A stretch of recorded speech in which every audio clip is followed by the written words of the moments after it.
मरकज़ निज़ामुद्दीन ऐतिहासिक एक ऐसी जगह जहाँ से दीन की दावत चलती है। इसकी स्थापना मरकज़ निज़ामुद्दीन की सन 1855 ई में तबलीगी जमात के संस्थापक मौलाना मोहम्मद इलियास रहमतुल्लाह अलैह के अब्बा जान मौलाना इस्माइल साहब इलाही बख्श के बच्चों को पढ़ाने के लिए कांदला से दिल्ली आए। इलाही बख्श बादशाह बहादुर शाह जफ़र के निजी चिकित्सक व समधी थे। ये वही इलाही बख्श है जिसने 1857 के प्रथम स्वतंत्रता संग्राम में अंग्रेज़ों के लिए जासूसी की और किले के बहुत महत्वपूर्ण सूचनाएं अंग्रेज़ों तक पहुंचाई। यही नहीं, बादशाह बहादुर शाह जफ़र को भी इसी ने गिरफ्तार करवाया था, जैसा कि होता है। 1857 की क्रांति की विफलता के बाद इलाही बख्श भी अपराध बोध का शिकार हो गया और परेशान रहने लगा। काफ़ी दिनों बाद इन्होंने अपनी परेशानी मौलाना मोहम्मद इस्माइल साहब को बताई। मौलाना ने उनका रूहानी इलाज किया, जिससे इलाही बख्श को दिमागी सुकून मिला। इसके बाद इलाही बख्श ने दिल्ली छोड़ दी और निज़ामुद्दीन आकर रहने लगे। यहाँ उन्होंने एक आलीशान बंगला बनवाया और उसके पास ही एक मस्जिद बनवाई, जो आगे चलकर बंगले वाली मस्जिद कहलाई। मस्जिद के साथ ही एक हुजरा बनवाया और मौलाना मोहम्मद इस्माइल को मस्जिद की इमामत का जिम्मा सौंपा गया। उस समय मेवात से दिल्ली जाने के लिए पैदल का रास्ता वाया बदौज व निज़ामुद्दीन था। मेवाती इसी रास्ते से मजदूरी करने दिल्ली जाते थे।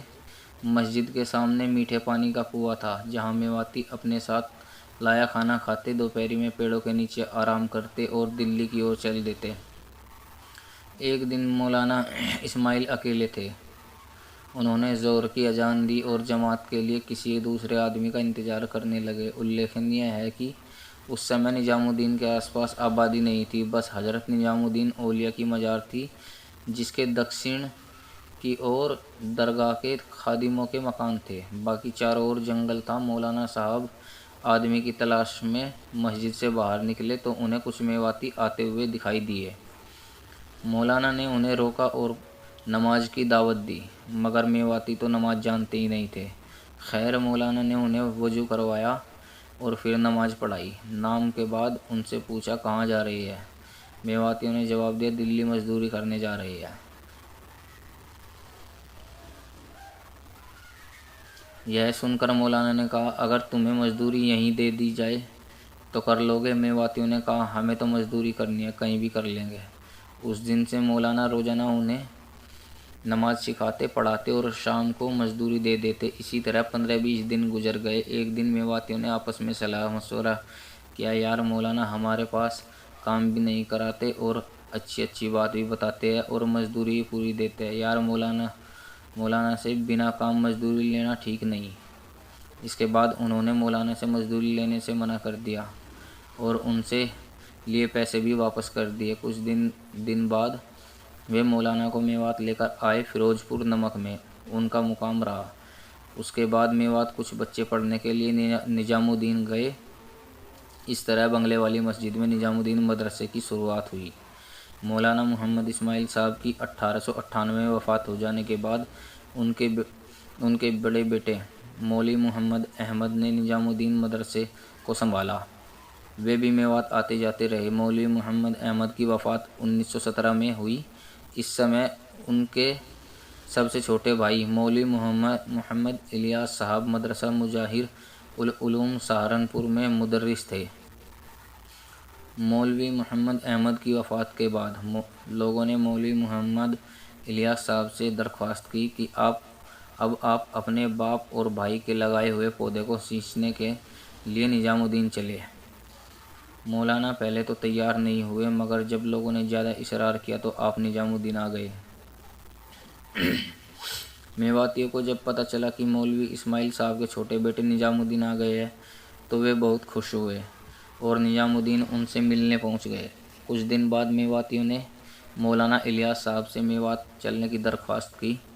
मौलाना ने कहा, एक शर्त पर मेवात चल सकता हूँ, कि मेवात में एक मकतब मदरसा खोलने की हाँ करो, तो मेवातियों ने हाँ कर दी। उसके बाद मौलाना इलियास साहब फिरोजपुर नमक आए और आते ही अपनी शर्त याद दिलाई। इसके बाद फिरोजपुर नमक में मेवात के पहले मकतब की स्थापना हुई। उसके बाद इसी सफ़र में कुल 10 मकतब चालू किए गए। इस तरह कुछ ही दिनों में मेवात में सैकड़ों मकतब शुरू हो गए। मौलाना समय समय पर इन मकतबों की प्रोग्रेस रिपोर्ट लेते। कुछ ही दिनों में मौलाना इस नतीजे पर पहुँचे कि सिर्फ मकतबों से मेवात की जहालत दूर नहीं हो सकती। इसके बाद उन्होंने मेवात का सर्वे कराया तो रिपोर्ट मिली कि मेवात में मस्जिद बहुत कम है और जो है वे भी बंद पड़ी है। नमाज तो क्या, लोगों को कलमा भी याद नहीं है। लोग गैर इस्लामी परंपराओं में इस कदर फंसे हुए हैं कि वे असल इस्लाम से कोसों दूर है। इसी दौरान मौलाना के सामने एक नौजवान लाया गया। बताया गया ये लड़का फला मकतब से फारिग है। उसका लिबास और चेहरा, दाढ़ी, मूछ, सपाचट किसी तरह भी इस्लामी नहीं था। यह देख मौलाना को बड़ा दुख हुआ। अब उन्हें यकीन हो गया कि सिर्फ मकतबों से मेवात की जहालत दूर नहीं हो सकती। इसी समय आप सन 1932 में तीसरे हज के लिए मक्का गए। यहाँ आपको सपना आया आपसे काम लेना है। सुबह उठे तो आप बहुत परेशान थे। आलिमों से तासीर पूछी। आलिमों ने ढांढस बंधाया, चिंता मत करो, आपसे काम ही लेना है ना। क्या काम लेना है वे खुद ले लेंगे। हज से वापस आए तो एक योजना बनाई, लोगों को मस्जिद तक लाए और उनसे बात करें। उनके पास 2 अगस्त सन 1934 को नूह में पूरे मेवात की एक पंचायत बुलाई गई। इस पंचायत में पूरे मेवात से 107 जिम्मेदार लोगों ने शिरकत की। पंचायत की अध्यक्षता मौलाना इलियास साहब ने की। पंचायत में 15 प्रस्ताव पर सहमति बनी। मुख्य तौर मस्जिदें आबाद करना व नई मस्जिद तामीर निर्माण करना, तालीम का इंतजाम करना, मर्द व औरतों के गैर इस्लामिक लिबास को बदलना, आपस के झगड़ों को निपटाना, दहेज बंद करना, दीन की दावत व तबलीग करना इत्यादि। और ये बहुत कुछ। धीरे धीरे काम शुरू हुआ।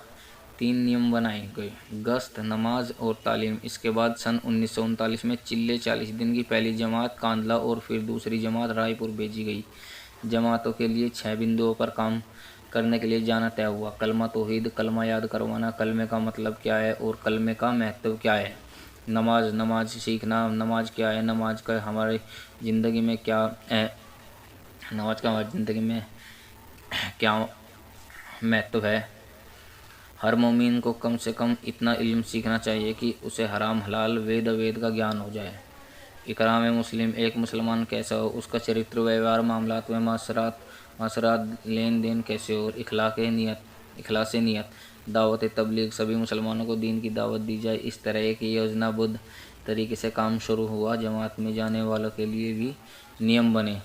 वे मस्जिदें ठहरेंगे, अमीर की बात मानेंगे, सर नीचा करके चलेंगे, धीरे बोलेंगे, अपना माल व जान तथा समय लगाएंगे, कोई दुनियावी